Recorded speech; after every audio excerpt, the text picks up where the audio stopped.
Poor sir, thank you so much 18 hours स्वदेश को समय देने के लिए। तो ये जो खबर आई है, बहुत बहुत शुक्रिया पहले तो कि आप हमारे साथ जुड़े और दर्शकों को कम्युनिकेट कर रहे हैं। जो भी क्लैरिटी यहाँ पर उनको चाहिए, शेयर धारकों के लिए समझना काफ़ी ज़रूरी है। तो यहाँ हम ये समझना चाहेंगे कि आरबीआई के जो नियम हैं, क्या वो समझने में, क्या आरबीआई की तरफ से कम्युनिकेट करने में, अंडरस्टैंडिंग में कुछ फ़र्क रहा है कंपनी के बीच और आरबीआई के बीच? क्या उसको बेहतर तरीके से कम्युनिकेट करने की ज़रूरत है, जिससे कि ये जो प्रॉब्लम आज हम फेस कर रहे हैं वो आगे ना फेस करनी पड़े?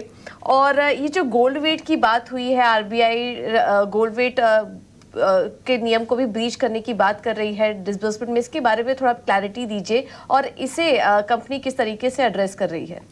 देखिए, ऐसा है कि जहाँ तक आरबीआई के रेगुलेशंस का फ्लाउट करने का सवाल है या इनको डिवेट करने का सवाल है, IFL and I being chairman of IFL and my background of being chairman, x chairman of SBI, हम लोग आरबीआई रेगुलेशंस को लेटर और स्पिरिट दोनों में फॉलो करने में विश्वास करते हैं।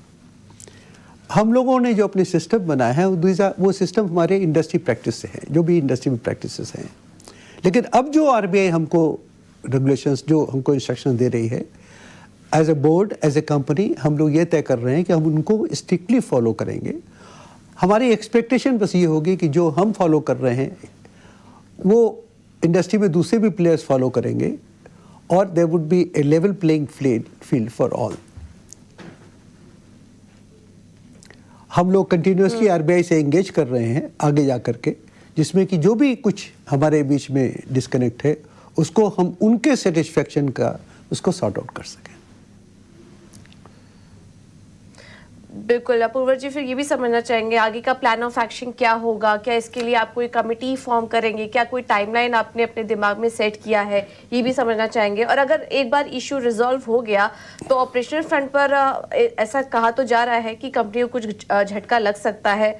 आने वाले समय के लिए ग्रोथ ट्रेजेक्टरी क्या होगी? किस तरीके से आप वापस से मार्केट में टारगेट करेंगे अपने कस्टमर्स को? देखिए, ऐसा है कि as a company, as an institution and as a board, हम लोगों ने पिछले 2 दिन में ये डिसीजन लिया है कि हम लोग जो भी इश्यूज फ्लैग हुए हैं उनमें सारों को अगर पॉसिबल हो या अधिकतर को हम 31 मार्च तक सॉर्ट आउट कर दें।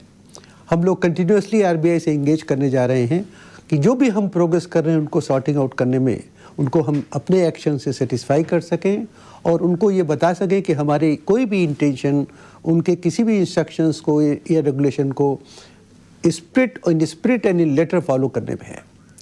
जहाँ तक आगे की ग्रोथ का सवाल है, हमारी एक्सपेक्टेशन है कि हम इसको जल्दी, हमारे पूरे एफर्ट्स लगे हुए हैं कि इसको जल्दी से जल्दी सॉर्ट आउट कर लें।